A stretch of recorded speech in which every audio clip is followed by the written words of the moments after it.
Good morning, student. System of linear equation by matrix method.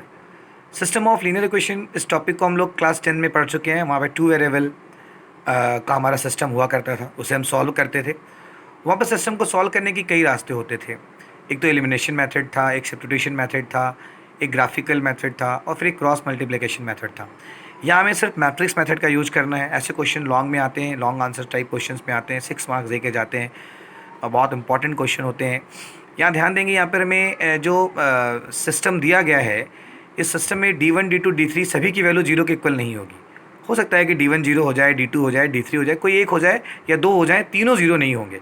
क्योंकि अगर तीनों zero होते हैं D1, D2, D3 तो इसको होमोजीनियस हम सिस्टम बोलते हैं और वो हमारे सिलेबस में नहीं है अभी. वो हमारे कॉम्पिटिटिव एग्जामिनेशन में आता है. मैं उसका भी एक वीडियो अपलोड करूँगा.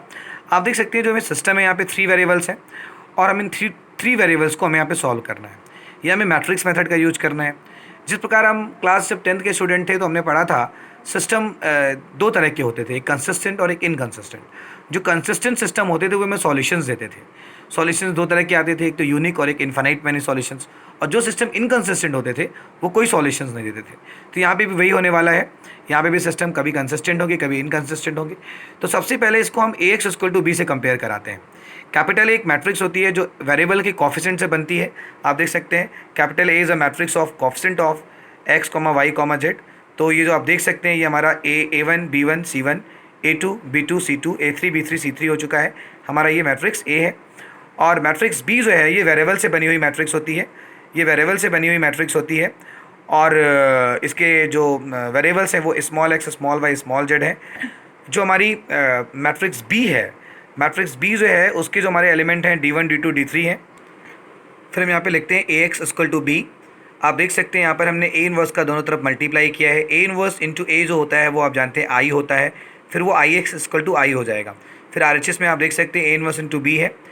इसका मतलब यहाँ से मालूम चलता है कि अगर हम x और x जो मैट्रिक्स हमारी है वो वेरिएबल सी है, जो मैट्रिक्स B है वो कांस्टेंट की है. हमें A इनवर्स निकालना होगा और A इनवर्स जो मैट्रिक्स है वो हमारे वेरिएबल्स के कोफिशिएंट्स की आप देख सकते हैं A1, B1, C1, A2, B2, C2, A3, B3, C3. अब हम यहाँ पे क्या करेंगे कि सिस्टम जो सॉल्यूशन ऑफ सिस्टम है वो हमारे डिपेंड करता है डिटर्मिनेंट ऑफ ए की वैल्यू पर. डिटर्मिनेंट ऑफ ए की वैल्यू क्या आएगी सब उस पर डिपेंड करता है. तो पहला है कि when the value of determinant of A is not equal to 0 then system is consistent and it has unique solution. अगर डिटर्मिनेंट ऑफ ए की वैल्यू 0 के इक्वल नहीं होती है तो ए इनवर्स पॉसिबल होता है, सिस्टम कंसिस्टेंट सॉल्यूशन रखता है. तो डिटर्मिनेंट ऑफ ए की वैल्यू अगर 0 होगी तो आप जानते हैं A is non singular matrix, invertible matrix, A inverse exist. तो हम यहाँ पे फॉर्मूला अप्लाई करते हैं x = A इनवर्स B लिखा हुआ और आप जानते हैं इनवर्स = क्या होता है, adjoint of A by determinant of A आप जानते हैं. तो यहाँ हम लोग लिखते हैं, यहाँ पर हम लोग क्या करेंगे, कैपिटल X में हम लोग मैट्रिक्स पुट करेंगे small x, small y, small z जो वेरिएबल से बनी हुई मैट्रिक्स है. एडजॉइंट ऑफ A का वैल्यू क्या होगा, यहाँ पर एडजॉइंट ऑफ A का जो वैल्यू होगा यहाँ पर वो हम यहाँ पर पुट कर देंगे.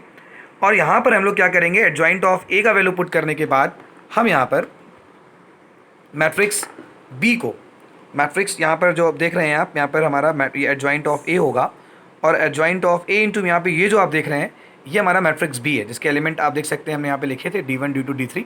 उनको यहाँ पर हम पुट कर देंगे. तो इससे हमें यहाँ पर ध्यान रखना चाहिए कि डिटरमिनेंट ऑफ A की जो वैल्यू है वो 0 के बराबर नहीं होनी चाहिए. तब ऐसा होगा सिस्टम कंसिस्टेंट होगा और वो एक यूनिक सॉल्यूशन रखेगा.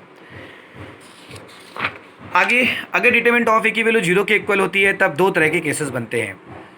यहाँ पर पहला केस है अगर डिटरमिनेंट ऑफ A की वैल्यू 0 के इक्वल होती है और फिर adjoint of A into B की वैल्यू एक नल मैट्रिक्स के बराबर नहीं होती है तो सिस्टम जो होता है वो इनकंसिस्टेंट होता है और उसके कोई सॉल्यूशंस नहीं होते. मतलब हमें x, y, z की वैल्यू नहीं मिलती सॉल्व कर. दूसरा है कि अगर डिटरमिनेंट ऑफ A की वैल्यू 0 के इक्वल होती है और adjoint of A into B की वैल्यू एक नल मैट्रिक्स के बराबर होती है then system is called consistent. तो सिस्टम कंसिस्टेंट होता है और उसमें इन्फाइनाइट मैनी सॉल्यूशंस होते हैं. मतलब x और y, z की इन्फाइनाइट मैनी वैल्यूज होती हैं जो सिस्टम को सेटिस्फाई कर रही होती हैं. अब उन सॉल्यूशन को फाइंड कैसे करते हैं, in order to find solution we consider any one of the 3 variable to a constant. हम 3 में किसी एक वेरिएबल को कोई कांस्टेंट नॉमिनेट कर लेते हैं और वो कांस्टेंट रियल नंबर में बिलोंग करता है. और आप जानते हैं रियल नंबर में बहुत सारे एलिमेंट होते हैं जिनको हम गिन भी नहीं सकते. फिर क्या करते हैं कि जो और दो वेरिएबल्स होते हैं उसी कांस्टेंट के टर्म्स में उसको हम फाइंड कर लेते हैं. तो ये पूरा कॉन्सेप्ट था सिस्टम ऑफ लीनियर इक्वेशन को मैट्रिक्स मेथड से सॉल्व करने का. मेरा अगला वीडियो जो आएगा वो आएगा system of equation where it give us unique solutions पे कुछ क्वेश्चंस आएंगे, मैं उनको डिस्कस करने वाला हूँ यहाँ पर।